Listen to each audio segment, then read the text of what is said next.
Katanya Sayyidina Hasan Al-Basri, ada orang bu, tinggal di lingkungan umat Islam. Dia kerjaannya suka nyuriin kafan. Akhirnya taubat. Dia cerita sama Imam Hasan Al-Basri. Dia bilang, Imam, saya ini udah gali 300 kuburan orang Islam. Imam tahu, ketika saya gali kubur mereka, yang ngadep ke arah kiblat cuma 3, sisanya 297.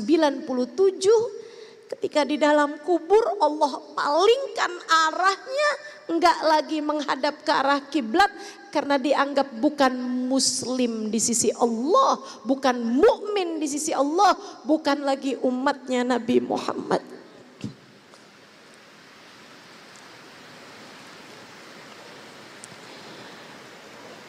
Dari 300 yang berhasil mati sampai bawa iman cuma 3 orang Islam. Yakin kamu sampai mati jadi umatnya Nabi Muhammad? Kabar buruk nih buat kita. Kabar buruk buat saya, buat kamu, buat kita semuanya. Ketika ditanya kepada Imam Hasan Al-Basri, kira-kira apa sebabnya ya Imam? Engkau kan seorang waliullah, murid terbaiknya Sayyidina Ali bin Abi Thalib. Sayyidina Hasan Al-Basri, anak susunya Sayyidah Salamah, istrinya Nabi Muhammad sallallahu alaihi wasallam. Karena itu adalah anak budaknya Salamah. Satu hari dia lagi masih nyusuin anaknya, ibunya disuruh sama Sayyidah Salamah, pergi deh, saya lagi ada keperluan, pergilah ke pasar belikan saya ini.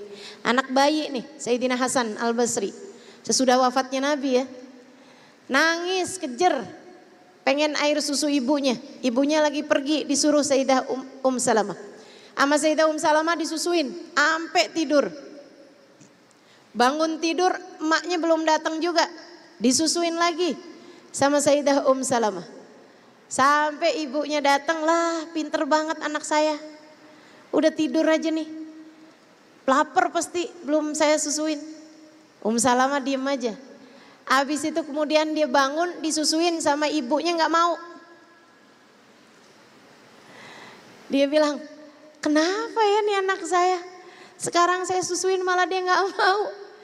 Kata Salamah, karena tadi saya sudah menyusui dia. Loh, kok bisa keluar air susumu Tuan? Sayyidah Salamah waktu itu udah berusia teman-teman, udah umur, udah mungkin 60-70-an tahun. Dan udah gak punya anak kecil. Beliau jandanya Nabi besar Muhammad sallallahu alaihi wasallam. Nih, Sayyidina Hasan Al-Basri, ketika ditanya, kenapa 300 orang Islam yang ngadep ke arah kiblat cuma 3 orang, sisanya 297 tidak berhasil membawa keimanan di saat kematiannya? Katanya Sayyidina Hasan Al-Basri, ya ghadana ya asyana yuhawwiluhum an jihatil kiblah. Karena mereka sepanjang hidup kerjaannya cuma mikir, ntar saya makan siang apaan, makan malam apaan.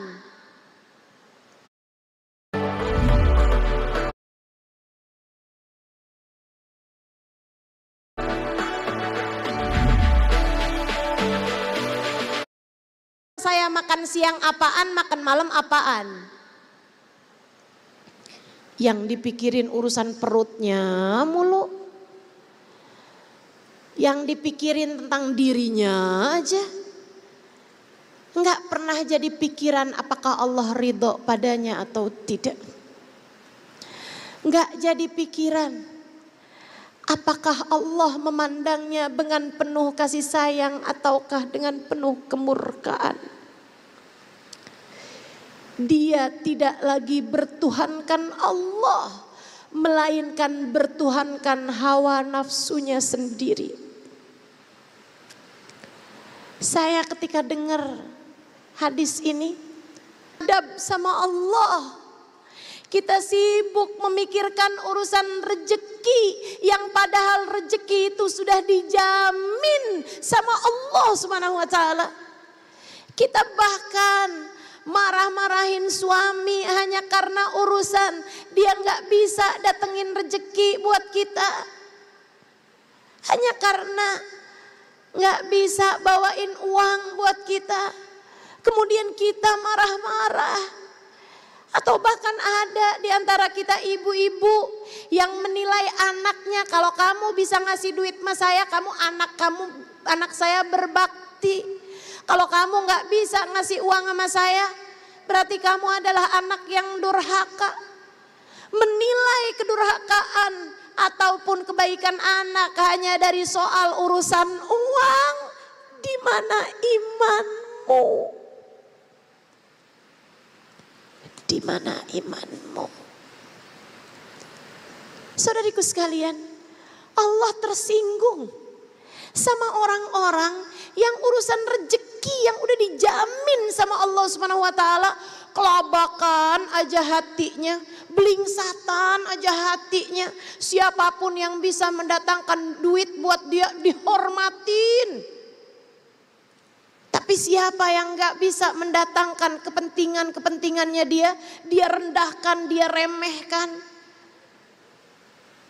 Yang semacam ini Allah sangat mungkin untuk tersinggung. Hingga kemudian Allah cabut iman yang telah dianugerahkan dalam hatinya.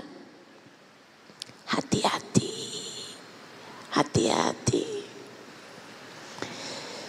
Kita hanya minta pada Allah Subhanahu wa taala, ya Allah, tetapkan iman Islam di hati kami ya Allah.